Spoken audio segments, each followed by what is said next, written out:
Hello Horror Hounds. This time round, as voted for by Jamie O'Rourke, Masquerade as Sane and FBOD Studios, we've got As Above, So Below. My girlfriend and I watched it for the first time last night. Do you know what? I like it. It's an effective little horror film. I have some reservations about it, but not many. I had more reservations going in, knowing that it was found footage. But this, for the most part, this pretty much does what it sets out to do and does it fairly well. Doesn't rewrite the rule book. What do the kids say now? Flip the script? Do the kids still flip the script? Is the script still getting flipped somewhere out there? Not in this. As Above, So Below has a few things going for it. Vital for the found footage subgenre is that you never question why are they still filming, why don't they put the cameras down. Now it falls on the old reliable MacGuffin of someone is making a documentary, but the making of the documentary is not the be-all and end-all here, and the camera does get put down.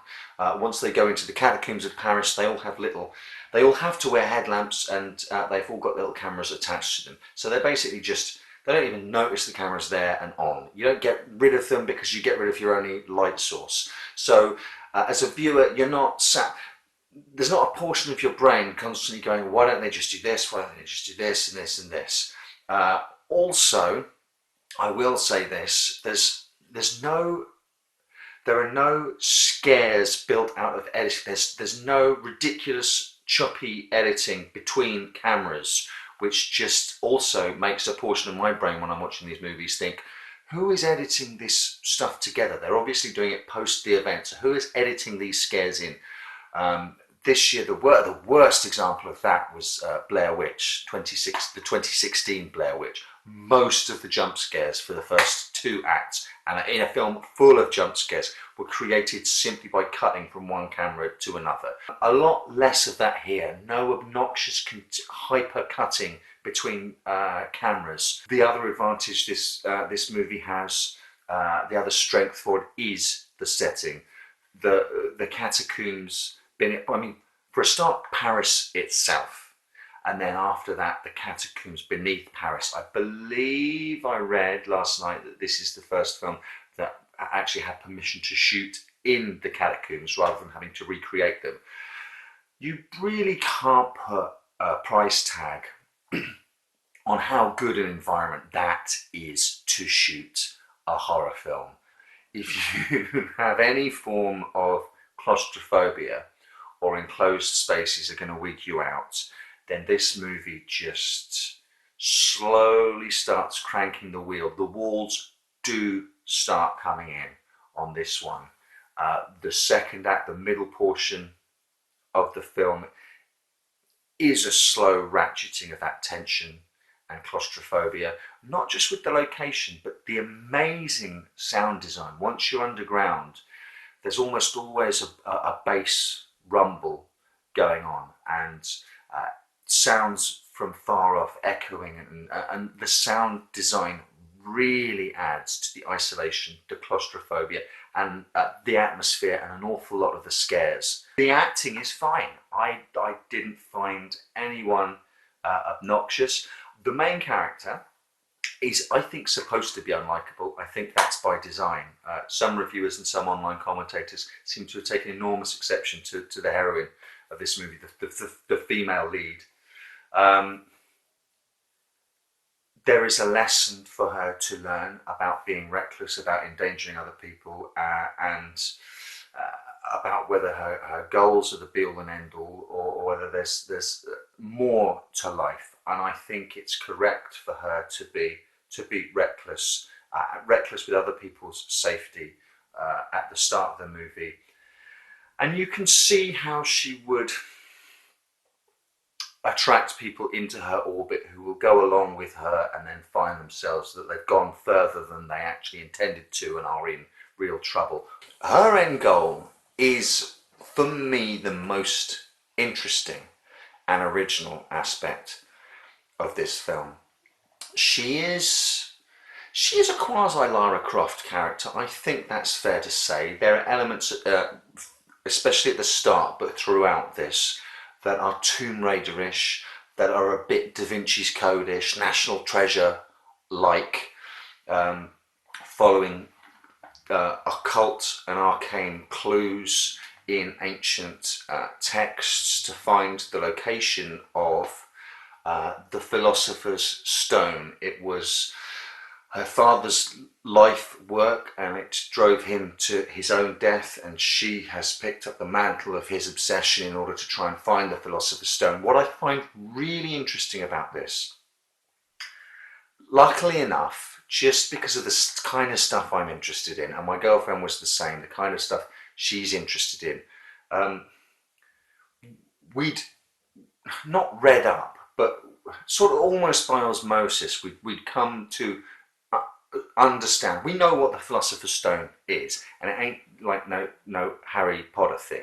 The true Philosopher's Stone of alchemy is not simply an artifact that aids with the transmuting of base metals into gold.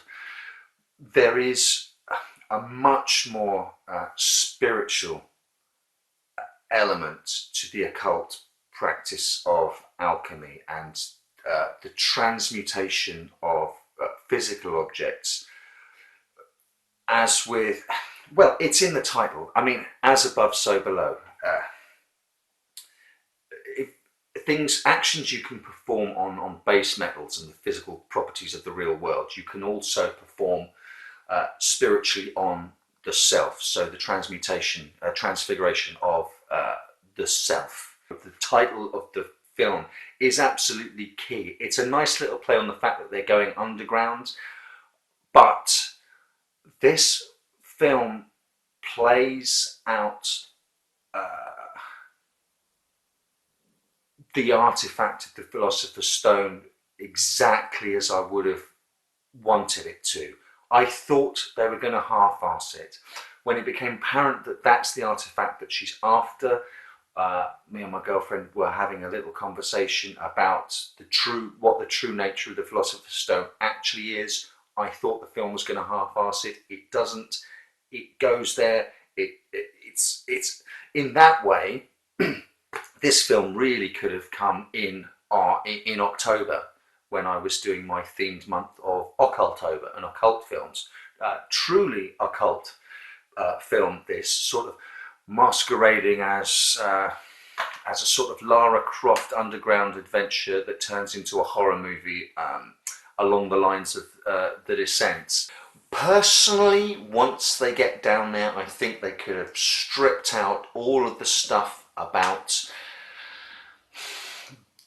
their individual guilts or sins from the past sort of manifesting down there. That read to me an awful lot like some of the direct-to-video Hellraiser sequels, and that's where it started to weaken after it had built up such a claustrophobic atmosphere. That said, other elements of it, especially what happens spatially down there, if I were behind making As Above, So Below, and I'd gone this year to see Blair Witch, the new Blair Witch film, I would have been fucking pissed off. If I'd have known, and I've got issues with Blair Witch 2016 anyway. On the whole, I liked it, but I've put up a review of it, and I've also put up a video called Everything Wrong with Blair Witch 2016. Believe you me, if I had seen this before I saw Blair Witch 2016, there would have been one more thing to add to the list of everything wrong with Blair Witch.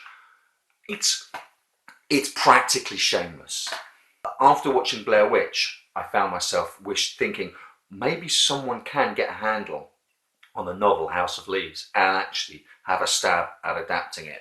After watching this, more so, I believe someone can have a stab at adapting this supposedly unadaptable novel, and we might get some sort of screen version of House of Leaves, a novel that if you haven't read it and you love reading, really do yourself a favour, just buy it. Back to the film, there's stuff that kind of goes nowhere.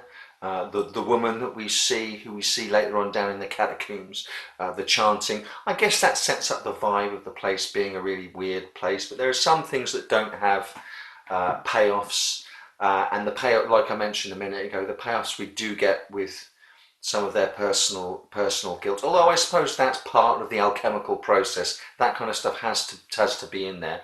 I did think as well that the structure of this owed an awful lot to gaming structure.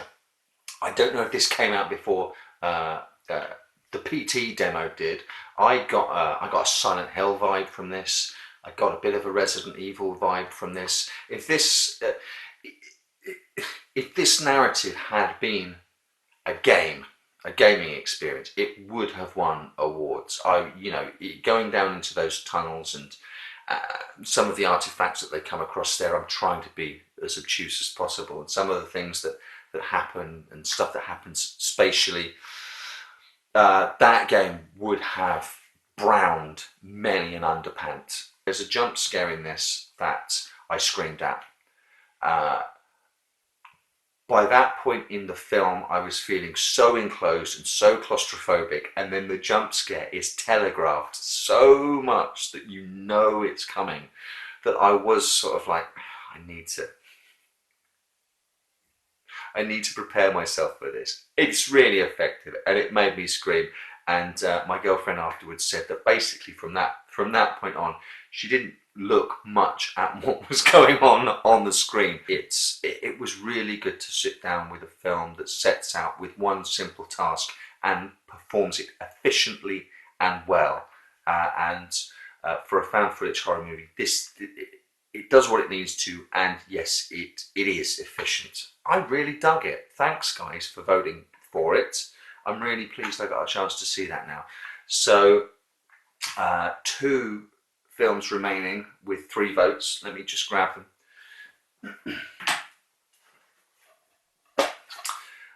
Martin, George Romero's Martin, and Hausu. I'm going to keep saying it like that. I'm sorry if it annoys people. A Japanese film from 1977. How do I do this so I can't? Okay, I'll drop them and then jiggle them about, because it's kind of easier to track 2 films. Flipping them, chucking these cases everywhere. We'll have the top one, which is, okay, Hausu, aka House. I've not seen this. The reason I bought this is because it made a list that I read earlier in the year of something called the top 10 most bonkers films you're ever going to see, or the most bizarre horror films. Yeah, a Japanese haunted house movie that is part of a top 10 most insane horror films list. This one's going to be fun, so hopefully you'll join me for that very soon.